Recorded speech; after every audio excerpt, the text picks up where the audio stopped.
बिस्मिल्लाहिर्रहमानिर्रहीम। अस्सलाम वालेकुम। First year class. आज हम अहमद नदीम कासमी की गज़ल पढ़ते हैं। तो उससे पहले मैं आपको अहमद नदीम कासमी के बारे में थोड़ा सा बताती हूँ। अहमद नदीम कासमी 20 नवंबर 1916 को ज़िला सरगोदा तहसील खुशाब के एक गांव अंगा में पैदा हुए। पंजाब यूनिवर्सिटी से बीए किया। महकमा आबकारी में सब इंस्पेक्टर रहे।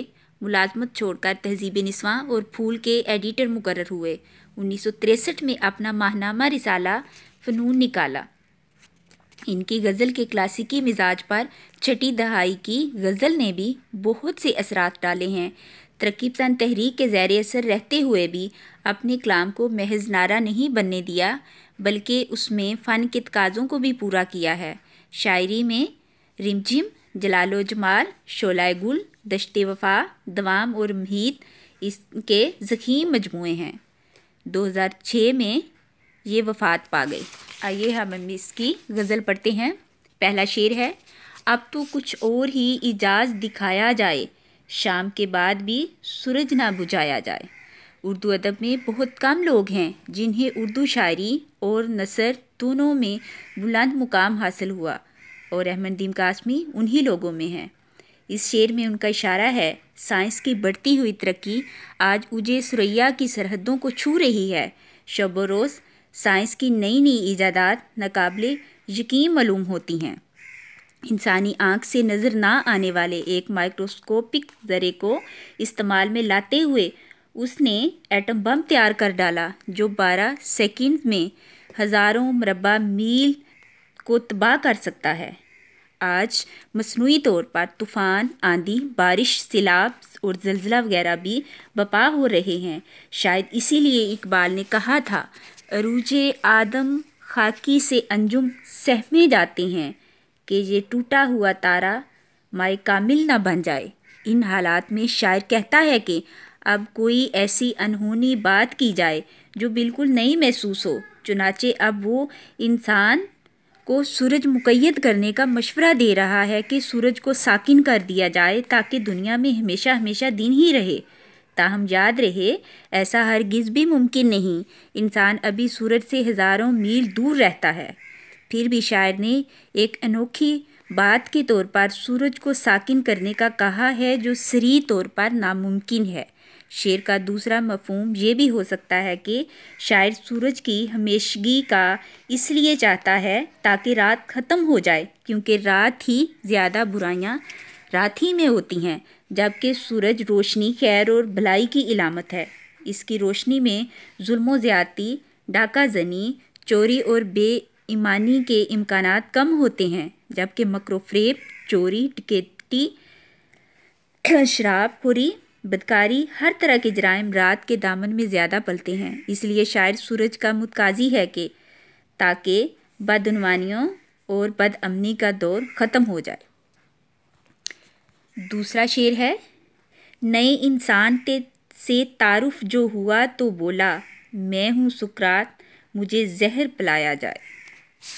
तशरीह तर्फ शेर में सुकरात तलमी के तौर पर इस्तेमाल हुआ है। सुकरात कदीम यूनान का एक मशहूर फ़लसफ़ी था। उसने अपने फ़लसफ़े के मुताबिक अफ़नीश आलम और तख्लीक़ इंसानी जैसे नज़रियात पेश किए। ताहम उसके बाज़ नज़रियात पुजारियों के नज़रियात से मुतसादिम थे।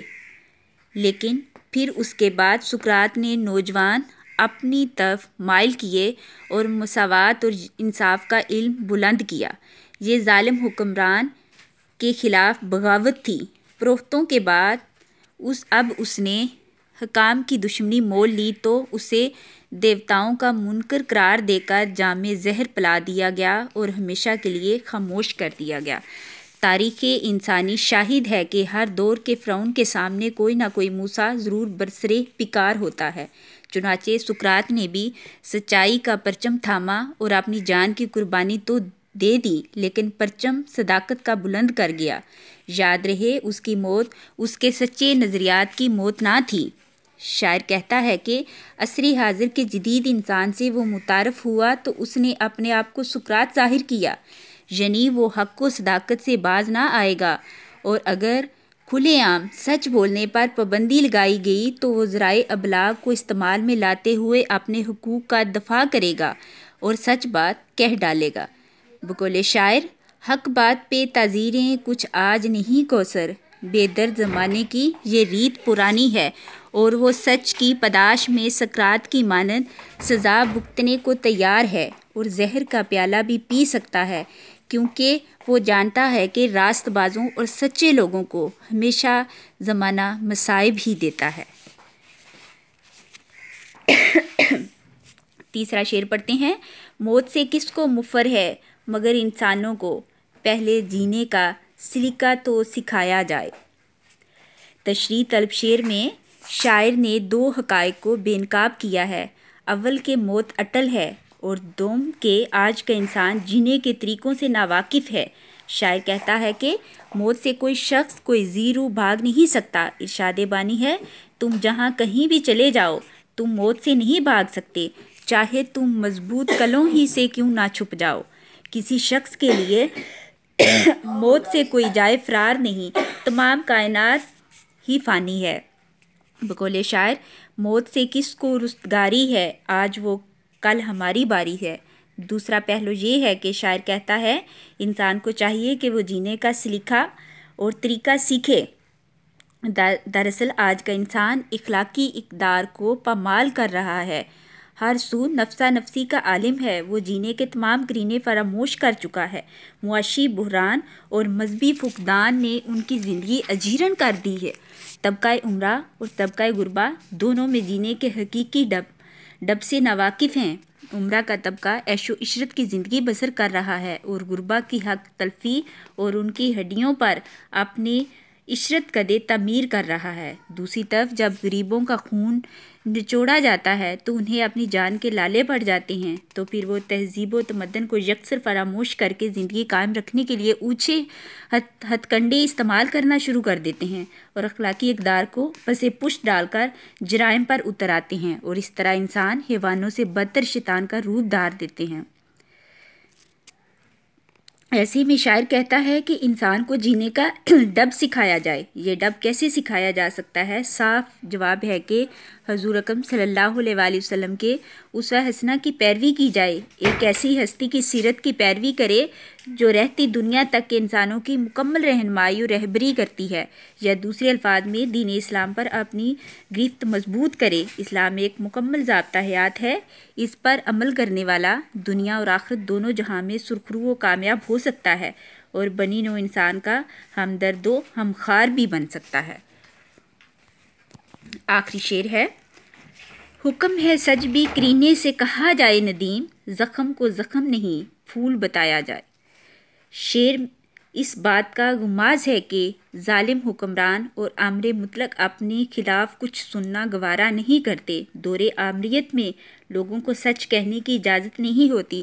ظالم حکمران اپنی مرضی کے قوانین کا نفاذ کر رہے ہوتے ہیں اور انہیں یہ گوارا نہیں ہوتا کہ کوئی ان کے ظلم و ستم کے خلاف فریاد کرے، زبان کھولے اور ان کی راہ میں روڑے اٹکائے۔ شاعر کہتا ہے ہمیں بھی اس طرح کا حکم دیا گیا ہے کہ اول تو سچ بولا ہی نہ جائے، اور اگر سچ بولنا ہی ہے تو واشگاف الفاظ میں نہیں بلکہ تشبیہ و استعاروں کے پردے میں اور مصلحت کا لباس پہنا کر کہا جائے۔ زخم کو زخم بتا دیا جائے تاکہ عام لوگ حقیقت و اصلیت سے آگاہ نہ ہو جائیں۔ بقول شاعر، ظلم کو ظلم ذرا سوچ کے کہنا انجم، سر تیرا دیکھ سرے دار بھی ہو سکتا ہے۔ شعر کا خارجی مفہوم یہ ہوگا کہ شاعر کہتا ہے کہ میرا محبوب جفاکار ہے، ظالم اور ستمگر ہے، تاہم وہ نہیں چاہتا کہ اسے ظالم یا جفاکار کہا جائے، اس لیے ہم عشاق کو یہ درس دیتا ہے کہ ان کے دیے ہوئے دکھوں کو، غموں کو اور زخموں کو بھی پھول کہا جائے۔